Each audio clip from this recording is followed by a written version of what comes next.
नमस्कार, मैं हूं प्रत्युष शर्मा और आप देख रहे हैं CTV7 न्यूज़ की खबरें। शुरू करते हैं प्रादेशिक खबरों से। ओमिक्रॉन नामक वायरस अब ज़्यादा खतरा बनते जा रहा है भारतवर्ष के लिए, क्योंकि अलग अलग एयरपोर्ट में इसके मरीज़ बनना शुरू हो गए हैं। वहीं छत्तीसगढ़ के लिए ये बड़ा खतरा इसलिए भी है क्योंकि यहाँ पर जीनोम सीक्वेंसिंग की सुविधा नहीं है। इस जाँच के लिए ओडिशा भेजना पड़ता है सैंपल, जिसकी वजह से ये और भी घातक हो जाता है। इस मामले को लेकर के TSCDO का कहना है कि अभी खुद सुरक्षा बरतने की जरूरत है।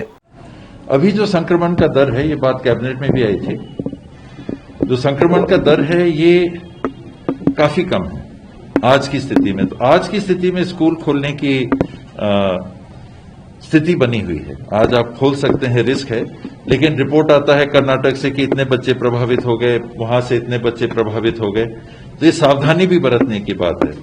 अपने तरफ से पिछली कैबिनेट की बैठक में कैबिनेट ने यह भी अनुमति दी थी कि 100% उपस्थिति भी बच्चों की अब आप ले सकते हैं, जो पहले 50-50 थी।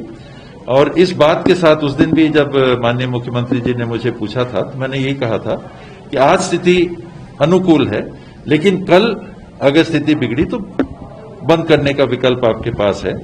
और अटेंडेंस भी 100% कंपलसरी नहीं किया है।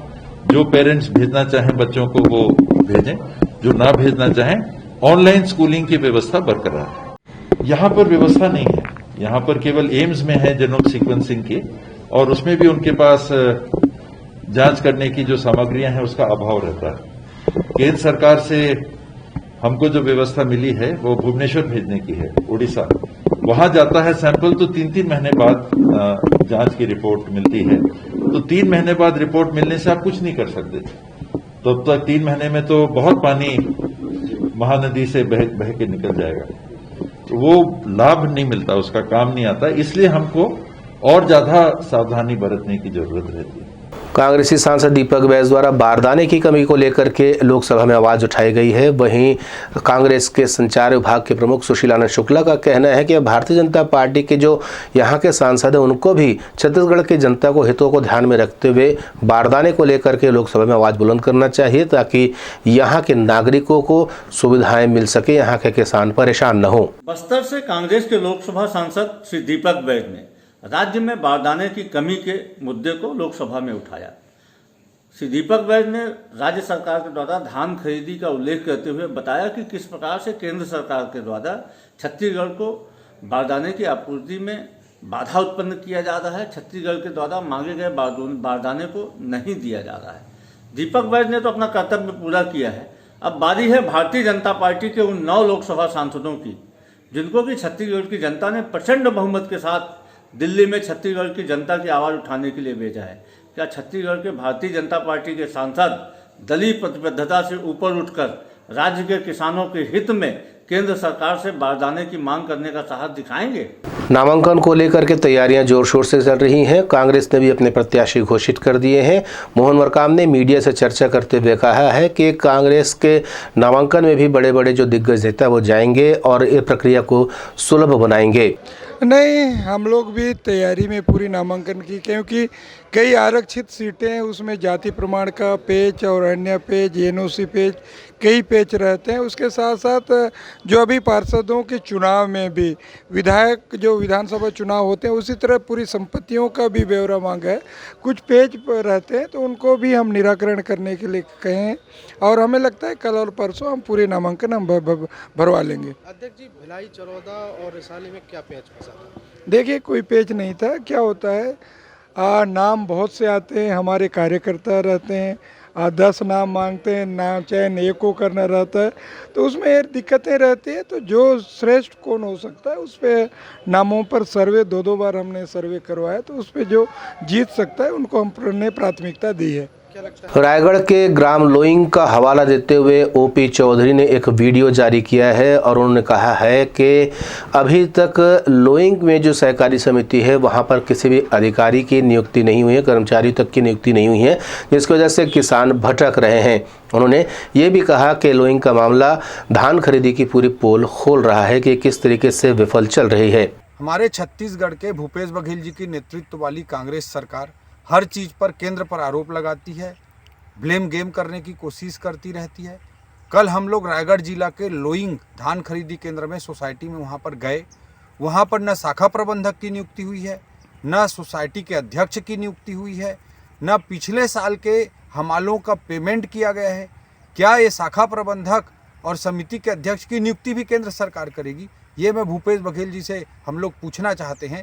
ऐसी स्थिति पूरे छत्तीसगढ़ में कर रखे हैं। अव्यवस्था और माफिया राज का आलम धान खरीदी में, बारदाना में, सब में फैला के रखे हैं और केंद्र के ऊपर ब्लेम गेम करने का दुष्प्रयास करते रहते हैं, जो कि हमारे छत्तीसगढ़ के किसान भाइयों के साथ अत्यंत ही बड़ा धोखा है और दुर्भाग्यजनक है। भारतीय जनता पार्टी ने आज महापौर के खिलाफ मोर्चा खोला है। निगम का घेराव करने पहुंचे हुए थे भाजपाई। इनका कहना है कि शहर में बुरी तरीके से मच्छर फैलते जा रहे हैं, लेकिन अभी तक इसको नियंत्रित करने की दिशा में कोई काम नहीं किया गया है। उन्होंने ये भी कहा कि महापौर इस पर ध्यान नहीं दे रहे हैं। फॉगिंग और दूसरी सुविधाएं जैसे भी यहाँ पे की जाना चाहिए, लेकिन उस पैमाने पर मच्छरों को नियंत्रण लगाने में मौजूदा नगर निगम नाकाम साबित हो रहा है। भारतीय जनता पार्टी के कार्यकर्ता यहाँ पर मच्छरदानी लेकर के पहुंचे हुए थे और अपना विरोध प्रदर्शन उन्होंने निगम के सामने किया। प्रदर्शन के बाद मीडिया से चर्चा करते हुए उन्होंने अपनी मांगे बताई। जैसा कि हम सभी को मालूम है, रायपुर शहरों में मच्छर का प्रकोप बहुत ज़्यादा बढ़ गया। हम मुख्य अखबारों के जब पेपरों में पढ़ेंगे तो देखेंगे कोई ना कोई हाफ पेज का कॉलम मच्छर के लिए रहता है। कहने के लिए महापौर ने तो देश में स्वच्छता पे पुरस्कार लिया है, लेकिन जमीनी स्तर में इसकी हकीकत एकदम झूठ है। शहर में गंदगी है, वातावरण ठीक नहीं है, उसी कारण मच्छर का प्रकोप है। उसी के तत्वाधान में भारतीय जनता युवा मोर्चा आज निगम का घेराव करना है और चेतावनी दे रहा है कि अगर मच्छरों का परस्पर इलाज नहीं हुआ तो युवा मोर्चा आगे जंगी प्रदर्शन करेगा। CTV 7 के लिए रायपुर से भीमराव की रिपोर्ट। कुछ समय पूर्व कचना के पास स्थित जब्बार नाले से एक महिला की लाश मिली थी। वहीं इसके अंधे कत्ल को सुलझाने में पुलिस ने सफलता हासिल कर ली है। मिली जानकारी के अनुसार इस महिला की बहन ने अपने पति के साथ मिलकर के उसकी हत्या की है। बताया जाता है संबंधों के आधार पर यह हत्या की गई है। इसके अलावा 2 अन्य आरोपियों को भी पुलिस ने पकड़ा है। बाद में मीडिया से चर्चा करते हुए उन्होंने बताया कि किस तरीके से इस कत्ल को अंजाम दिया गया और पुलिस को गुमराह करने के लिए अलग अलग स्थानों पर साक्ष्य छोड़े गए। 25 सितंबर को खमाड़ी थाना क्षेत्र में जब्बार नाला में एक डेड बॉडी मिली थी एक महिला की।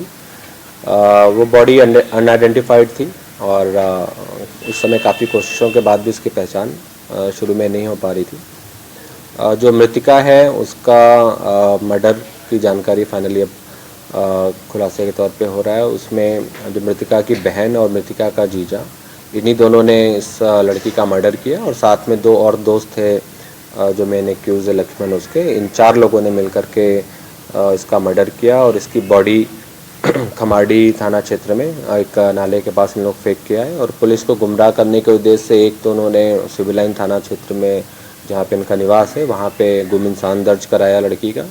और जो लड़की की जो स्कूटी थी वो अमलेश्वर के पास स्कूटी छोड़ करके आया। स्कूटी बाद में वो गुम इंसान वाले केस में बरामद भी हुई और एक इसका जो मोबाइल था उसको भी इन्होंने अमलेश्वर के पास फेंका था। तो इस तरीके से पुलिस को मिसगाइड करने के लिए उससे रिलेटेड सामान एक दूसरे डायरेक्शन में फेंका और बॉडी कहीं और फेंकी, गुम इंसान भी दर्ज कराया और उस लड़की की आइडेंटिफिकेशन करने से मना कर दिया। तो इस तरीके से उसको आइडेंटिफाई करने का बहुत कोई तरीका सीधे तौर पे पुलिस के पास नहीं था। बाद में कुछ जानकारियां जो ह्यूमन इनपुट्स के माध्यम से आई, मोहल्ले में कुछ इस तरीके की र्यूमर्स थी, उसको लेकर के उसको पुलिस ने डेवलप किया। तो फिर फाइनली ये सारी बातें खुल करके सामने आई हैं और इसमें मृतिका की बहन, मृतिका का जीजा और मृतिका के जीजा के 2 दोस्त, 4 एक्यूज हैं, उन चारों को गिरफ्तार करके 302 का और 201 एविडेंस छिपाने का और कॉन्स्पिरेसी 120B का इन 3 धाराओं के तहत केस रजिस्टर किया गया है। हम आपको बताते हुए अत्यंत हर्ष हो रहा है कि CTV 7 का प्रसारण प्रदेश के विभिन्न केबल नेटवर्क पर किया जा रहा है और अगर आप इसे YouTube पर देख रहे हैं